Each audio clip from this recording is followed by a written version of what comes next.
এই কোরআন হলো আমাদের জন্য মেডিসিন, এই কোরআন হলো আমাদের জন্য ঔষধ। কোরআনুল কারিমে এমন একটা সূরা আছে যে সূরাকে বলা হয় উম্মুশ শিফা, উম্মুল কোরআন। সূরাতুল ফাতিহা পড়ে আল্লাহর নবী বলেছেন, কেউ যদি প্রতিদিন 7 বার 14 বার 21 বার করে সূরাতুল ফাতিহা তেলাওয়াত করে পানির মধ্যে ফু দিয়া সেই পানি যদি পান করে অথবা তার শরীরে যদি দম দেয়, ফু দেয়, আল্লাহ রাব্বুল আলামিন সমস্ত রোগ থেকে আল্লাহ তাকে হেফাজত করবে। কিন্তু দুঃখের বিষয় হলো আমরা মুসলমানরা সেই সূরা ফাতিহাটা পর্যন্ত সহি করে পড়তে পারি না। অথচ কোরআন দিয়ে রাষ্ট্র পরিচালনা করলে কি হয় দেখেন, আল্লাহর নবী কোরআন দিয়ে রাষ্ট্র পরিচালনা করেছেন। আল্লাহর নবীর জীবদ্দশায় কোনোদিন মক্কার কোনো মানুষ না খায়া ঘুমায় নাই। আল্লাহর নবীর ঘরে 3 দিন পর্যন্ত চুলায় আগুন জ্বলে না। 3 দিন পর্যন্ত আল্লাহর নবীর ঘরে খাবার নাই। কি নাই? 3 দিন পর্যন্ত আল্লাহর নবীর ঘরে খাবার নাই। হযরত ফাতেমা দৌড়ায় আসছে, আল্লাহর নবী মসজিদে নববীর সিঁড়ির মধ্যে বসে আছে। উট ভর্তি ভর্তি খাবার আসতেছে, সেই খাবারগুলো গুদামজাত করা হচ্ছে। অথচ মদিনার প্রেসিডেন্টের ঘরে 3 দিন পর্যন্ত খাবার নাই, চুলায় আগুন জ্বলে না। বুখারীর বর্ণনায় আসছে। হযরত ফাতেমা আয়েশা বলে, আব্বা জান, আপনি মদিনার প্রেসিডেন্টের কাছে প্রেসিডেন্টের কন্যা আসছে একটা দরখাস্ত নিয়া, একটা আবেদন নিয়া। আল্লাহর নবী বলে, ফাতেমা বলো বলো, তুমি তোমার বাবার কাছে কি দরখাস্ত নিয়ে আসছো? হযরত ফাতেমা বলে, আব্বা জান, 3 দিন পর্যন্ত ঘরের চুলায় আগুন জ্বলে না। হাসান হুসাইন না খেয়ে আছে, আমার আলী না খেয়ে আছে, আমিও না খেয়ে আছি। আপনিও কিন্তু 3 দিন পর্যন্ত কিছু খান না, আপনিও না খেয়ে আছেন। আপনার কাছে একটা দরখাস্ত আব্বা জান, দেখতেছি উট ভর্তি ভর্তি খাবার আসছে, এখান থেকে 1 কেজি আটা দেন। কয় কেজি? জোরে বলেন। 1 কেজি আটা দেন, কয়েকটা রুটি বানাই। আমার হাসান হোসাইন খাবে, আমার আলী খাবে, আপনিও খাবেন, আমিও খাবো। 1 কেজি আটা, 1 কেজি। অথচ আল্লাহ রসুল কিন্তু মদিনার প্রেসিডেন্ট, বাদশাহ, হেড অফ কন্ট্রোল, আল্লাহ রসুল। এই কথা শোনার পরে রহমাতুল্লিল আলামিন বলে, ফাতেমা, তুমি আমার কাছে মাত্র 1 কেজি আটা চাইছো। 1 কেজি আটা না, তোমাকে যদি আমি 10 বস্তা আটা ধইরা দিয়া দিই, কারো কাছে আমাকে জবাবদিহি করতে হবে? কারণ আল্লাহ নবী তো মদিনার প্রেসিডেন্ট। বর্তমানে যারা রাষ্ট্রপ্রধান, ছেলেদের আলাদা গাড়ি, মেয়েদের আলাদা গাড়ি, স্ত্রীর আলাদা গাড়ি, আমেরিকায় বাড়ি, লন্ডনে বাড়ি, নিউ ইয়র্কে বাড়ি, কানাডাতে বাড়ি, সম্পদের অভাব নাই। আল্লাহ নবী, বিশ্ব নবী রহমাতুল্লিল আলামিন হযরত ফাতেমাকে বলতেছে, ফাতেমা, আমি তোমাকে 1 কেজি না, যদি 10 বস্তা আটাও দিয়া দিই, কারো কাছে আমার জবাবদিহি করতে হবে না ফাতেমা। তবে শোনো ফাতেমা, তুমি জানো না, আমার অনেক সাহাবীরা বদরের যুদ্ধে শহীদ হয়েছে, উহুদের যুদ্ধে শহীদ হয়েছে। আমার ওই সাহাবীদের এতিম সন্তান আছে যাদের ঘরে খাবার নাই। আমার ওই সাহাবীদের বিধবা স্ত্রী আছে যাদের ঘরে বাজার নাই। যতক্ষণ পর্যন্ত আমি মদিনার প্রেসিডেন্ট ওই এতিমের মুখে খাবার তুলে দিতে না পারবো, বিধবাদের ঘরে বাজারের ব্যাগ পৌঁছে দিতে না পারবো, ততক্ষণ পর্যন্ত মদিনার প্রেসিডেন্টের ঘরে 100 টাকা আটাও যাবে না। 100 টাকা আটাও যাবে না। তুমি কি বলো ফাতেমা? যাও, দেওয়া যাবে না। 100 টাকা আটাও দেওয়া যাবে না। আগে আমি এতিম সন্তানদের মুখে খাবার তুলে দিব, বিধবাদের ঘরে লিস্ট করে করে বাজার পাঠাবো, তারপরে যদি থাকে আইসা পরে যোগাযোগ করে।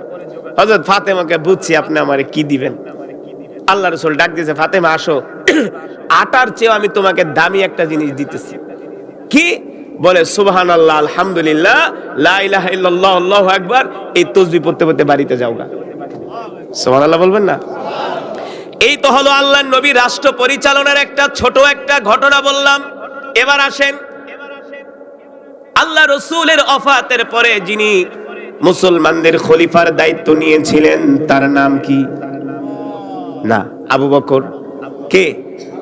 আবু বকর সিদ্দিক রাদিয়াল্লাহু তাআলা আনহু, মুসলমানদের প্রথম খলিফা। হযরত আবু বকর যখন মদিনার খলিফা, অর্ধ জাহানের বাদশা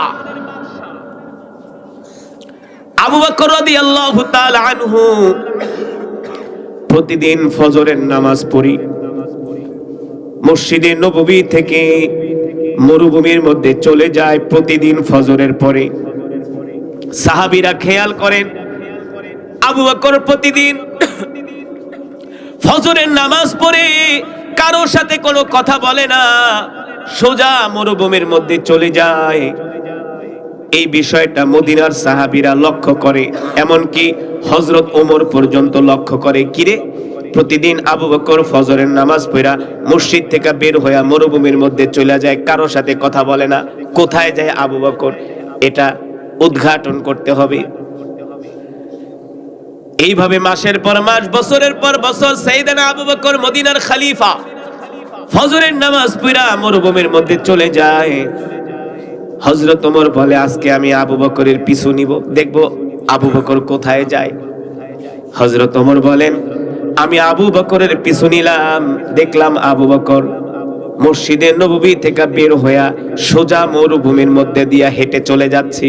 কারণ বর্তমান এখন যে মদিনা শরীফ, 1450 বছর আগে তো এই মদিনা ছিল না, ছিল চতুর্দিকে ছিল শুধু মরুভূমি আর মরুভূমি, খোলা জায়গা। হযরত ওমর বলেন, আমি হাঁটতে হাঁটতে আবু বকরের পিছনে গেলাম, দেখি আবু বকর মরুভূমির মধ্যে যায়া একটা ভাঙ্গা ঘরের মধ্যে ঢুকে গেলেন। ঘরটা দেখেই বোঝা যাচ্ছে ওই ঘরের মালিক হয়তোবা গরিব মানুষ, তেমন সুন্দর না, ভাঙাচোরা একটা কুঠুরির মধ্যে আবু বকর ঢুকে গেলেন। আমি সেই ঘরের দরজার এক পাশে নিজেকে আড়াল করে লুকিয়ে রাখলাম যাতে আবু বকর না দেখেন। আমি দাঁড়ায় আছি, দেখলাম আবু বকর বেশ কিছু সময় ওই ঘরে অবস্থান করে আবার আবু বকর বের হয়ে গেলেন। হযরত ওমর বলেন, আবু বকর যখন বের হয়ে গেলেন, আমিও ঘরের দরজার এক জায়গায় যায় নিজেকে আড়াল করে রাখলাম, লুকায় রাখলাম। আবু বকর আমাকে আর দেখতে পেলেন না, তিনি সোজা ঘর থেকে বের হয়ে আবার মসজিদে নববীর দিকে আসতেছেন। আমি ঘরের মধ্যে ঢুকলাম, দেখি আবু বকর যেই ঘরে ঢোকে আসলেই ঘরের ভিতরে কি আছে, ওই ঘর কার? আমি ঢুইকা দেখি ওই ঘরের মধ্যে একজন মহিলা। ভালো করে তাকায় দেখলাম মহিলার দুইটা চোখ নাই। কি নাই?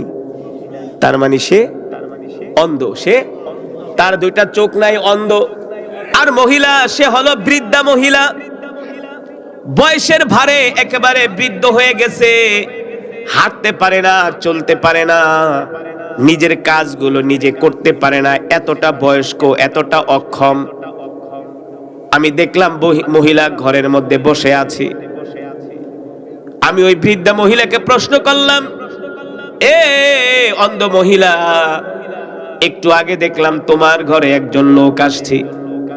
অন্ধ মহিলা বলে, বাবারে, আমার ঘরে কে আসছে না আসছে এটা তো আমি চোখে দেখি না, আমি তো অন্ধ, তবে একটা লোক প্রতিদিন আমার ঘরে ফজরের পরে আসে। হযরত ওমর বলে, আয়েশা কি করে? বলে, প্রতিদিন ওই লোকটা ফজরের পরে আয়েশা আমার কাপড়গুলো ধুইয়া দেয়। সুবহানাল্লাহ কইবেন না? হ্যাঁ, আপনাদের দেশের এমপি, মন্ত্রী, চেয়ারম্যানরা তো আপনাকে কাপড় ধুইয়া দিছে না? বাবারে, আমি তো চোখে দেখি না। ওই লোকটা আমার ঘরে আইসা আমার পরিধেয় বস্ত্রগুলো ধুয়ে দেয়, আমার ঘর ঝাড়ু দিয়া দেয়। শুধু ঘর ঝাড়ু দেয় না, আমার থালা বাসনগুলো পরিষ্কার করে দেয়। শুধু থালা বাসনগুলো পরিষ্কার করে না, নিজের হাত দিয়া রুটি বানায়া ওই লোকটা আমাকে খাওয়ায়া দেয়। কারণ আমি তো অন্ধ, আমি তো কিছু চোখে দেখি না। এমন একদিন না, 2 দিন না, মাস না, বছরের পর বছর ওই লোকটা আমার ঘরে এসে আমার কাজগুলো কইরা দিয়া চলে যায়। সুবহানাল্লাহ। এই কথা শোনার পরে হযরত ওমর বৃদ্ধার পাশে বৈশা হাঁটু গাইরা আসমানের দিকে হাত উঠাইয়া কান্না কইরা দিয়ে ওমর বললেন, আবু বকর, আবু বকর, আপনি তো একজন ভালো শাসক।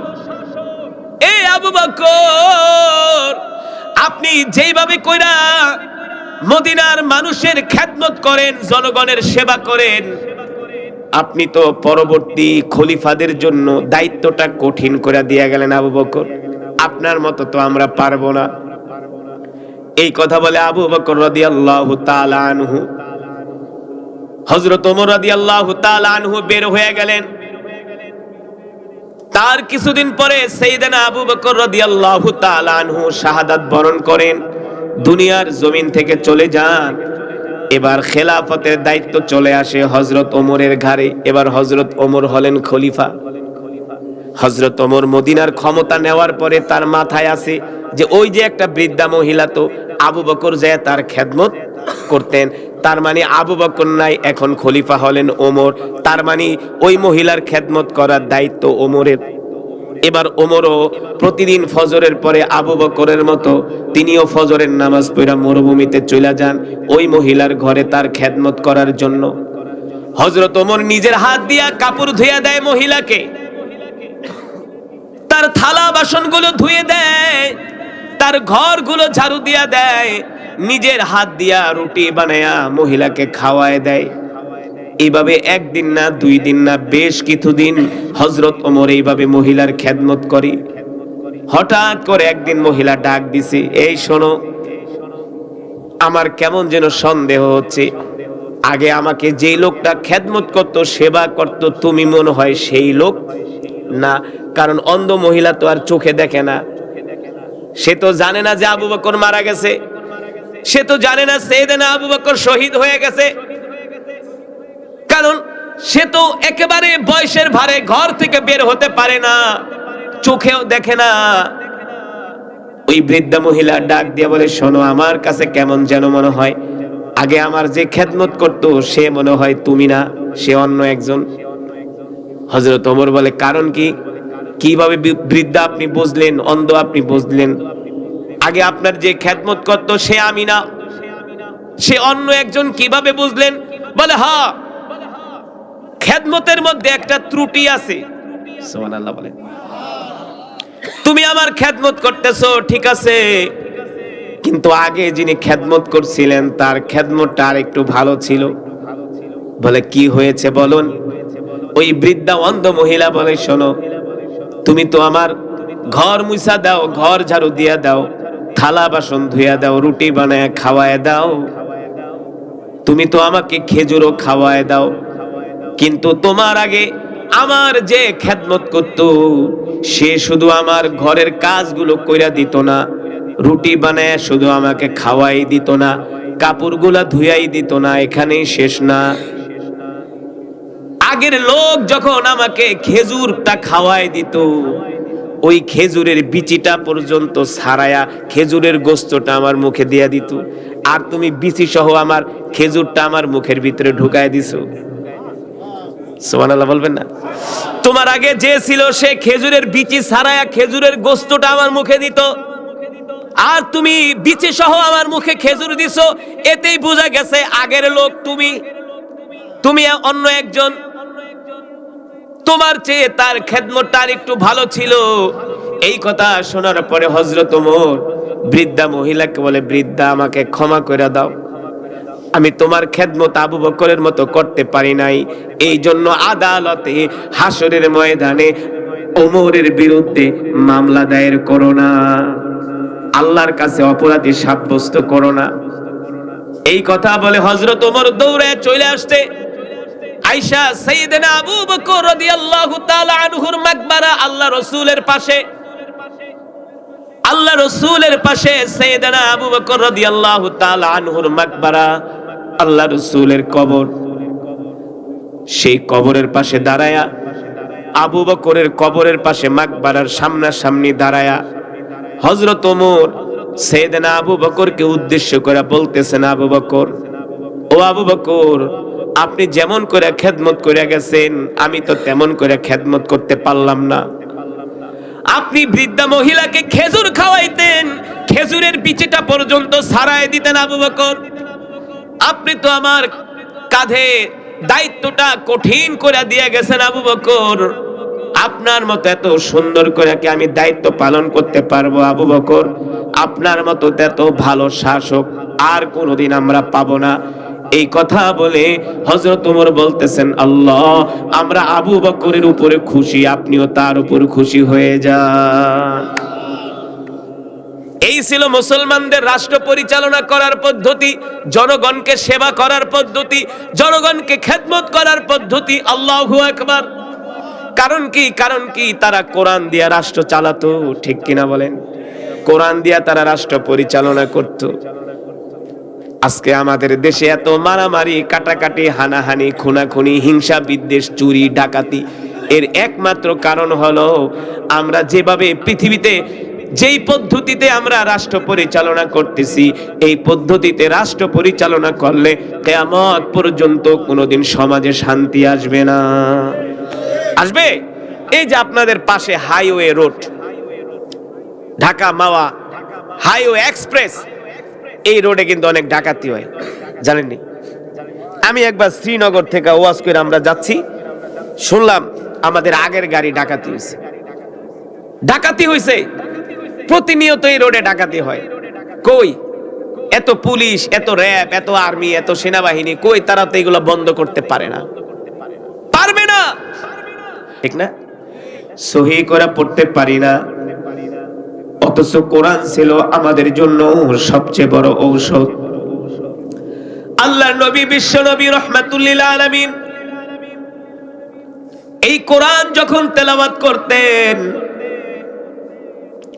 মক্কার কাফেররা আল্লাহর নবীর কোরআন শোনার জন্য তারা পাগল হয়ে যেত। রাত গভীরে আরামের ঘুম বাদ দিয়ে কাবার চত্বরে যে কাবার দেয়ালের সাথে ট্যাক লাগিয়ে মক্কার কাফেররা আল্লাহর নবীর জবানে কোরআন শুনতো। আল্লাহর নবীর কোরআন শুনে দিন দিন মক্কার যুবকরা কালেমা পড়ে মুসলমান হয়ে যাচ্ছে। এই দৃশ্য যখন দেখলেন আবু জেহেল, আবু লাহাবরা, যে আমরা শুধু একাই মুহাম্মাদের কোরআন শুনতে যাই না, মুহাম্মাদের কোরআন শুনতে যায় মক্কার যুবকেরা। আল্লাহু আকবার। ও মুসলমান, বিশ্বাস করেন যে কোরআন আল্লাহ তাআলা আমাদেরকে দিয়েছেন, আমাদের প্রতি কিন্তু কোরআনের হক আছে, নাই? আমাদের প্রতি কোরআনের হক আছে। অধিকাংশ মানুষই জানে না, অধিকাংশ মুসলমানরাই জানে না, অধিকাংশ যুবকরাই জানে না যে আমাদের প্রতি কোরআনের হক আছে। মুসলিম যুবকরা মনে করে, মুসলমান মনে করে আল্লাহ কোরআন নাজিল করছি, কোরআন তো একটা ঘরের মধ্যে আছেই, কাপড় একটা পেঁচায়া কোরআন ঘরের ভিতরে রাইখা দিয়েছেন, জীবনেও কোনোদিন কোরআন পড়েন না। এই কোরআন আপনাকে অভিশাপ দেয়। কি দেয়? কি দেয়? এই কোরআন আপনাকে লানত করে, বদদোয়া দেয়, বদদোয়া, বদদোয়া, বদদোয়া। এই কোরআন শুধু ঘরের মধ্যে রাখার জন্য আল্লাহ নাজিল করে নাই, এই কোরআন আল্লাহ তেলাওয়াত করার জন্য নাজিল করছে। কথা কর। আমি যদি জিজ্ঞেস করি মজমার মধ্যে কয়জন মানুষ আজকে কোরআন পড়ছেন সকালবেলা? 1, 2, 4 জন ছাড়া পুরা গ্রামের মধ্যে, আপনাদের গ্রামে যতগুলো ঘর আছে, যতগুলো সমাজ আছে, প্রত্যেকটা ঘরের মানুষকে যা জিজ্ঞেস করেন, 100 মানুষ থাকলে 2 জনও সকালবেলা কোরআন পড়ে নাই। রাগ করতেছেন? কথার একটু জবাব দিয়ে, কারণ কথাগুলো তো একটু হার্ড, একটু কঠিন, এই কারণে অনেকের কষ্ট লাগতে পারে। কথাগুলো কেন বলছি বাবা, ভালো করে শোনেন। আল্লাহ রাব্বুল আলামিন এই কোরআন আমাদেরকে দিয়েছেন, এই কোরআন দিয়ে আমাদের জীবনটাকে পরিচালিত করতে হবে, ঠিক কিনা বলেন? মুসলমানের জীবন চলবে কোরআন দিয়া, মুসলমানের পরিবার চলবে কোরআন দিয়া, মুসলমানের রাষ্ট্র চলবে কোরআন দিয়া, মুসলমানের সংসার চলবে কোরআন দিয়া। এই কোরআন শুধু খতম পড়ার জন্য নাজিল হয় নাই, এই কোরআন শুধু তাবিজ লেখার জন্য নাজিল হয় নাই। এত সোজা না মিয়া, কোরআন এত সস্তা না। আপনি আপনার ছেলের মুসলমানি করবেন আর কোরআন খতম পড়ায় দোয়া করাইবেন, মনে করছেন কোরআনের হক আদায় হয়ে গেছে। বাপ মরে গেছে, 40 দিন পরে 10 জন ইমাম দাওয়াত দিয়া গরু জবাই কইরা জনমের মতো খিচুড়ি খাইবেন, মনে করছেন কোরআনের হক আদায় হয়ে গেছে। আপনারা জিনে ধরছে, ভূতে ধরছে, কোরআন দিয়া ভূত পেতনি ছাড়াইবেন, মনে করবেন কোরআনের হক আদায় হয়ে গেছে। না না না, এত সোজা না। আল্লাহর নবী কি বলছেন? আল কোরআন হুজ্জাতুল লাকা ওয়া আলাইকা, আল কোরআন হুজ্জাতুল লাকা ওয়া আলাইকা। এই কোরআন হাসরের ময়দানে কারো পক্ষে আল্লাহর আদালতে সাক্ষী দিবে, আবার এই কোরআন হাসরের ময়দানে কারো বিরুদ্ধে আল্লাহর আদালতে মামলা দায়ের করবে। কোরআনের হকের মধ্যে একটা হক হলো কোরআন প্রতিদিন পড়তে হবে, প্রতিদিন, এভরিডে। বাদ দেওয়া যাবে না। এইখানে সৌদি আরব, কাতার, কুয়েত, দুবাইতে ছিলেন এমন কেউ আছেন নাকি? আছেন? আপনি ছিলেন? 30 বছর ছিল। দেখবেন আরবরা অত বেশি আমল করে না, আরবরা অত বেশি আমল করে না, কিন্তু তারা ফরজ নামাজ কোনোদিন ছাড়ে না। আর সব সময় তাদের গাড়িতে একটা কোরআন থাকে, গাড়িতে, অফিসে, বাসা, বাড়িতে পকেটে কোরআন রাখে, সুযোগ পাইলেই কোরআন পড়ে। আর আমরা কপাল পোড়া বাঙালি, আমরা কপাল পোড়া বাঙালি। আরে মিয়া, কোরআন যে কত দামি! জান্নাতে যাওয়ার জন্য সবচেয়ে সহজ পথ হলো আল্লাহর কোরআন। কিচ্ছু লাগবে না, আপনি 5টা ওয়াক্ত নামাজ জামাতের সাথে আদায় করেন আর সকাল সন্ধ্যা কোরআন পড়েন। আল্লাহ রাসূল বলছেন, ইদা উদি আল মাইয়িতু ফি কবরিহি জা আল কুরআন ইনদা রাসিহি। উম্মত, তুমি যদি আল্লাহর কোরআনকে ভালোবাসো, আল্লাহর কোরআনের তেলাওয়াত করো, আল্লাহর কোরআন অনুযায়ী চলো, তোমার ইন্তেকালের সাথে সাথে আল্লাহর কোরআন তোমাকে কবরের মধ্যে পাহারা দিবে। এই কবরে আপনার বাপ দাদা 14 গোষ্ঠী কেউ যাইতে পারে নাই, পারবেও না। পারবে? কিন্তু আল্লাহর নবী বলছেন, তুমি যদি কোরআনকে ভালোবাসো, তোমার ইন্তেকালের সাথে সাথে কোরআন যায়া তোমার কবরে তোমাকে পাহারা দিবে। শুধু কবরে না, কবরে না, কোরআন বলে তুমি যদি আমাকে দুনিয়াতে ভালোবাসো, শুধু কবরে আমি তোমাকে পাহারা দিব না, আমি জাহান্নামের গেট থেকে তোমাকে মুক্ত করে নিয়ে যাব। মিজানের পাল্লার কাছ থেকে তোমার হাত ধরে নিয়ে বলো, চলো, চিন্তা নাই, আমি কোরআন তোমার সাথে আছি। আল্লাহর কোরআন বলে শুধু এটাই না, আমি কোরআন তোমাকে হাত ধইরা পুল সিরাতের পুল পার করায়া আল্লাহর জান্নাতে ঢুকায়া দিব। জোরে বলেন সুবহানাল্লাহ।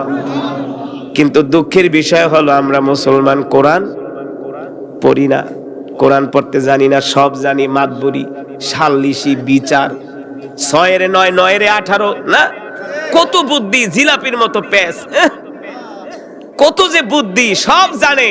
কিন্তু সূরা ফাতিহা পড়তে কইলে কয় আলহামদুলিল্লাহি রাব্বিল আলামিন আর রহমানির রহিম মালিকি ইয়াউমিদ্দিন ইয়াকা নাবুদু। ফেরেশতারা কব ইয়াকা নাবুদু, পিটাইতে পিটাইতে লাল কইরা ফালাইবো। অথচ মুসলমান আল্লাহর বান্দারা কোরআনের হক আদায়ের মধ্যে একটা হক হলো কোরআন পড়া। যদি পড়তে না পারেন তাহলে যারা পড়তে পারে তাদের জবানে কোরআন শুনতে আসেন। কিন্তু মুসলমান কোরআন তো পড়ে না, কোরআন শুনতেও আসতে চায় না। ওদের কপাল খারাপ, ওদের বদনসিব। এই যে আপনারা শীতের মধ্যে বৈশা বৈশা কোরআন শুনছেন, হতে পারে আজকের কোরআন তেলাওয়াত শোনাটা হাসরের ময়দানে জান্নাতে যাওয়ার জন্য উসিলা হতে পারে, ঠিক কিনা? আল্লাহ তাআলা হাসরের ময়দানে শুধু উসিলা তালাশ করবেন, উসিলা।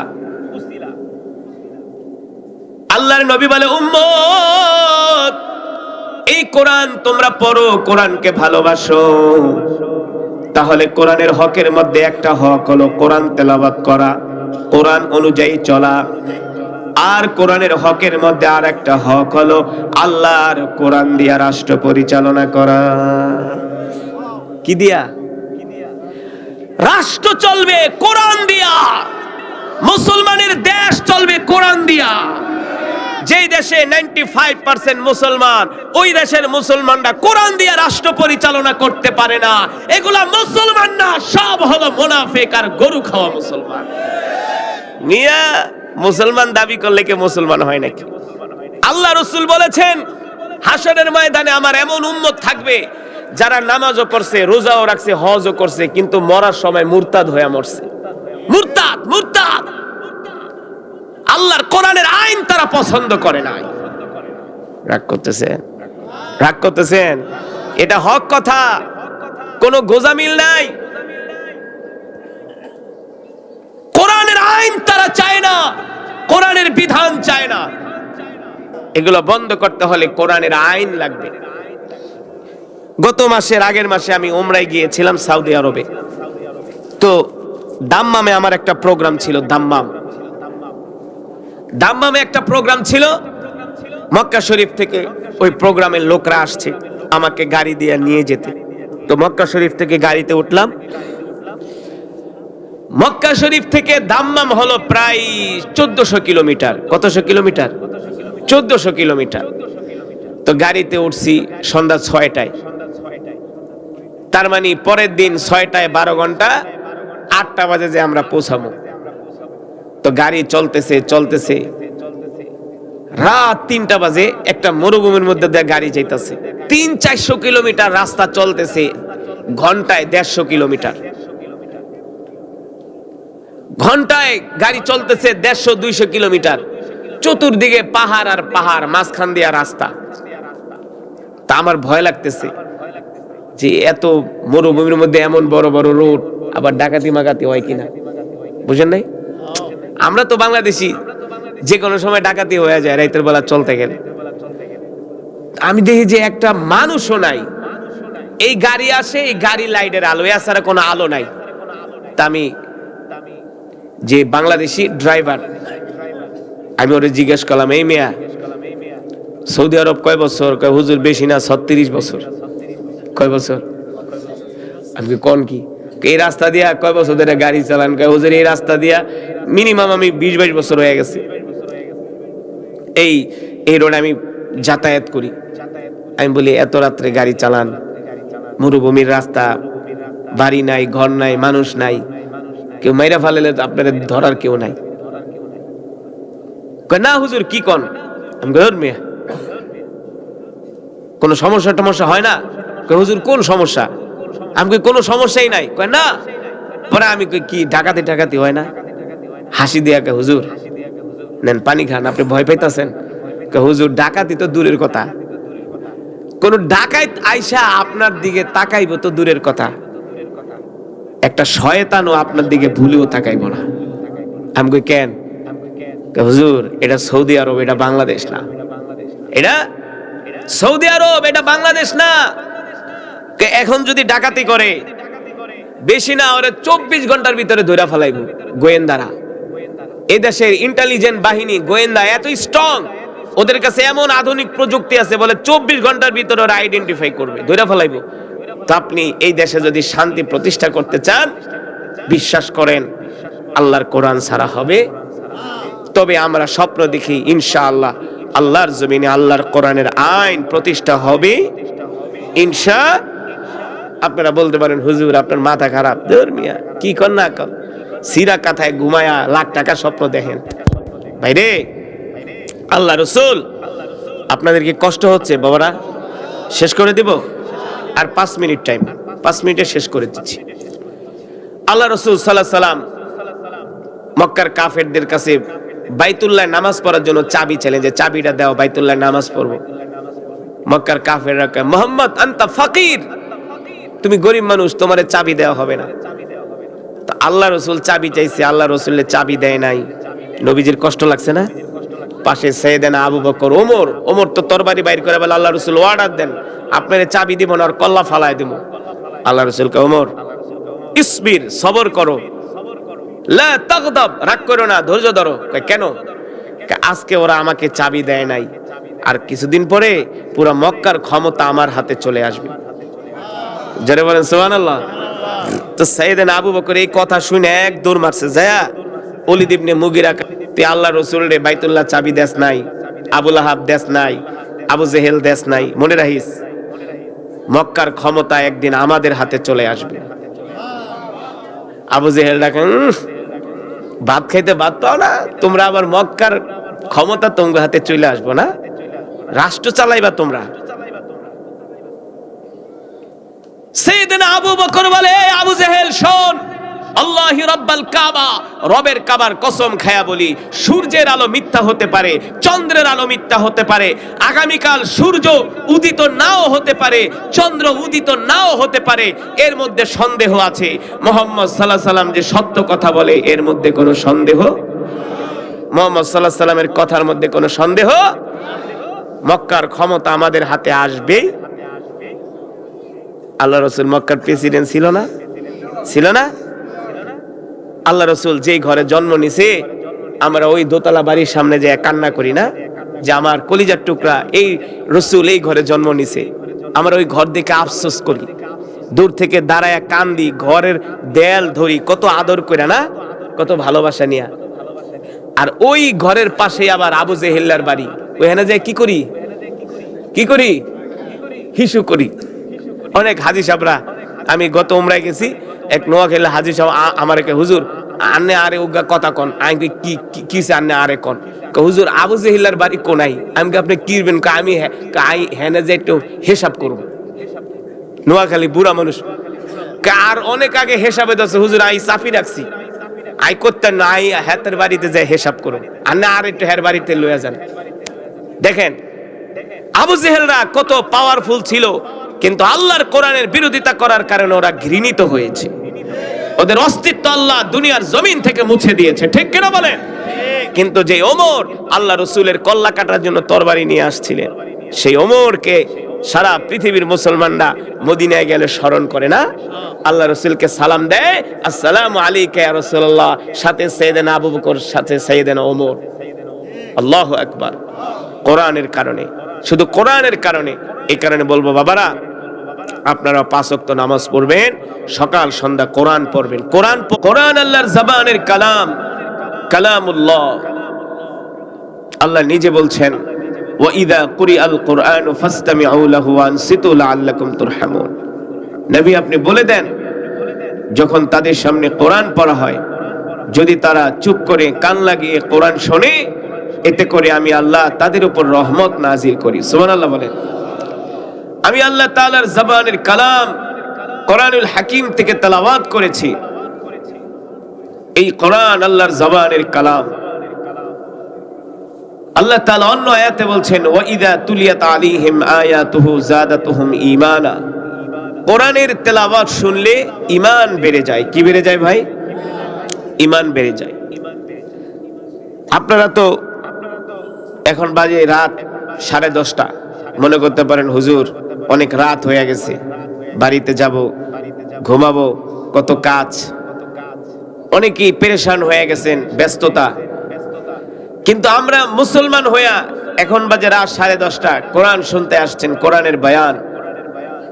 কিন্তু জানেন মক্কার কাফেররা, তারা কোরআন শুনতে যেত রাত 3টায়। কয়টায়? কয়টায়? রাত 3টায় তারা কোরআন শুনতে যেত, রাত 3টায়। এখন যে প্রচন্ড ঠান্ডা, এর চেয়ে আরো অধিক ও তীব্রতর ঠান্ডা ছিল সে 1450 বছর আগে। সেই সময় তারা রাত 3টা বাজে কম্বল পেঁচায়া, 3টা কম্বল পেঁচিয়ে আবু জেহেল, আবু লাহাব, উতবা, সাইবা, তারা কারা?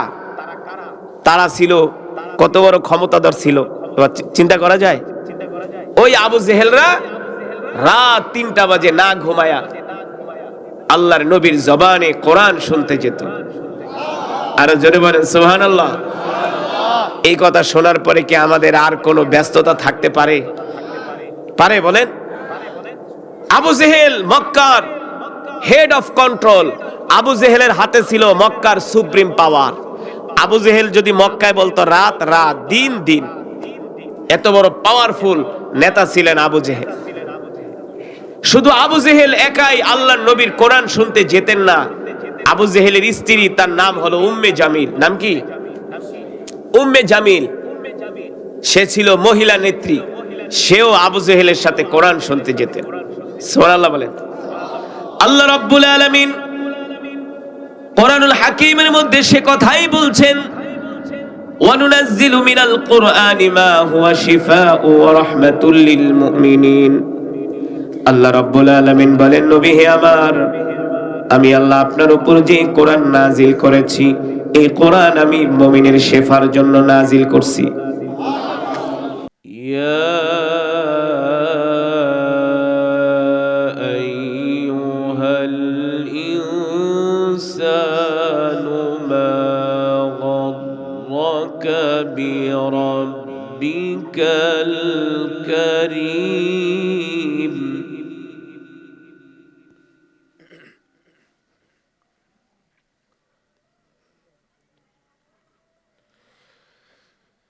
الذي خلقك فسواك فعدلك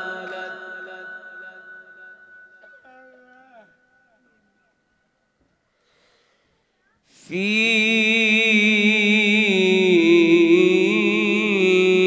أي صورة ما شاء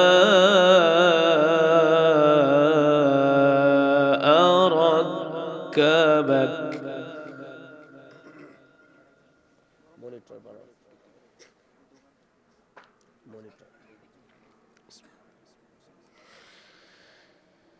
كلا بل تكذبون بالدين وإن عليكم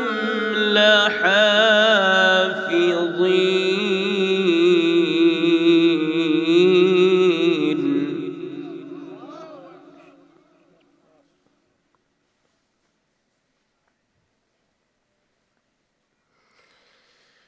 كراما كاتبين يعلمون ما تفعلون.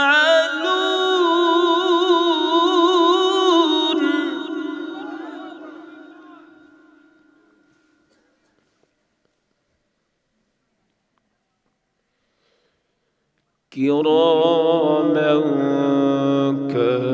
كاتبين يعلمون ما تفعلون.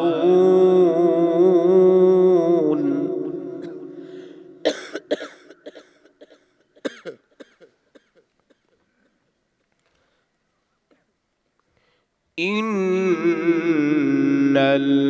الأبرار لفي نعيم.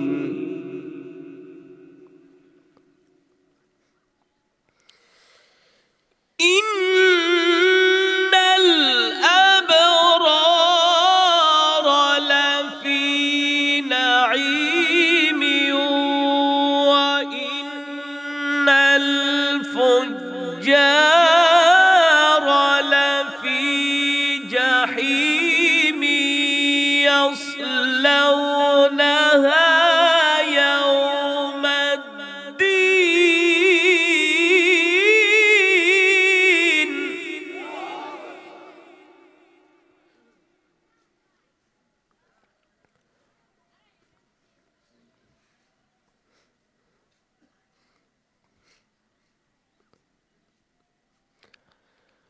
وما هم عنها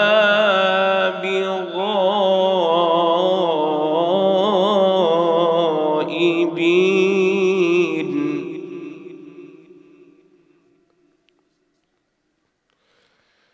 وما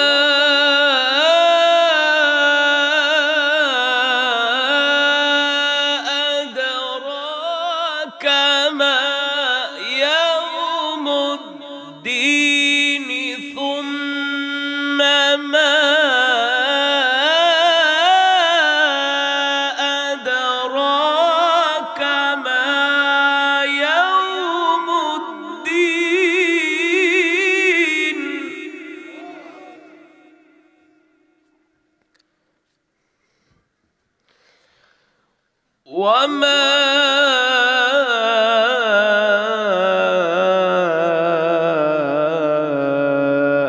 أدراك ما يوم الدين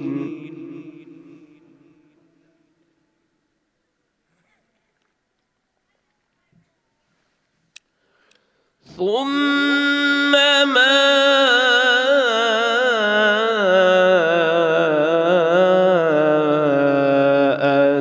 أدراك ما يوم الدين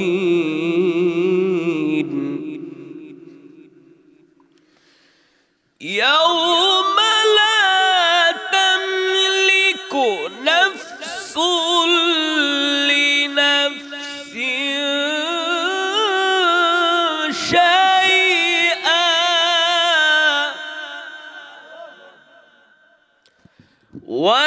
والأمر يومئذ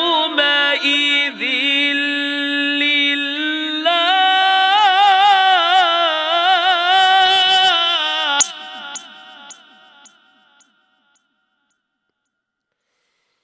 يوم لا تملك نفس لنفس شيئا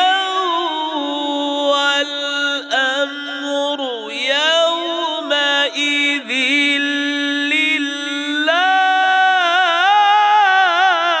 لله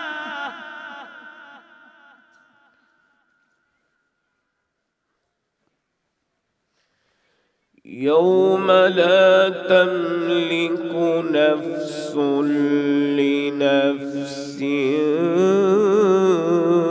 شيئا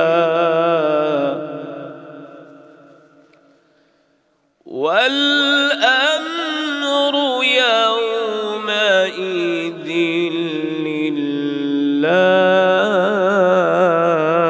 لله الله أكبر ولله الحمد بسم الله الرحمن الرحيم قل هو الله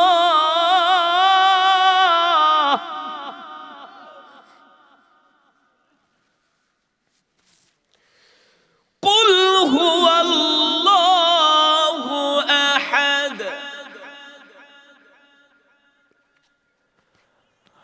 الله الصمد لم يلد ولم يولد ولم يكن له كفوا أحد بسم الله الرحمن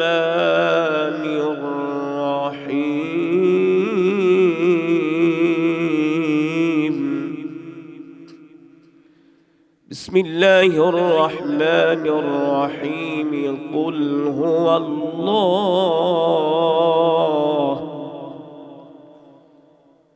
قل هو الله أحد الله الصمد لم يلد ولم يولد الله الصمد لم يلد ولم يولد ولم يكن له كفوا أحد بسم الله الرحمن الرحيم قل هو الله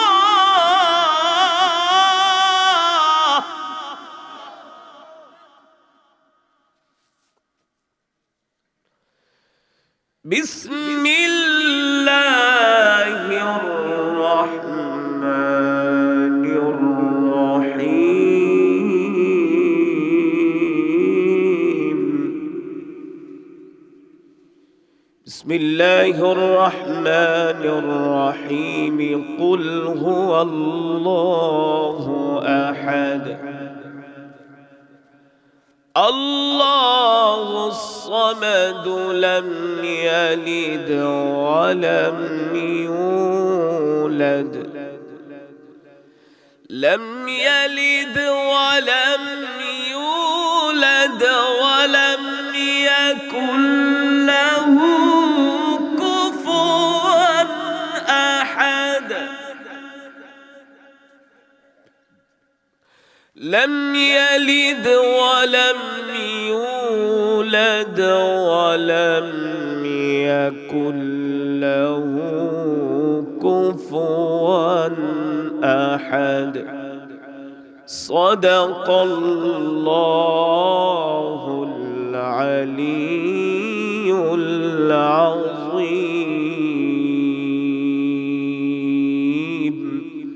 আমরা সকলেই বলি আলহামদুলিল্লাহ আর ঈমানি আওয়াজ দিয়ে পড়ি আলহামদুলিল্লাহ আল্লাহ তাআলার প্রিয় বান্দারা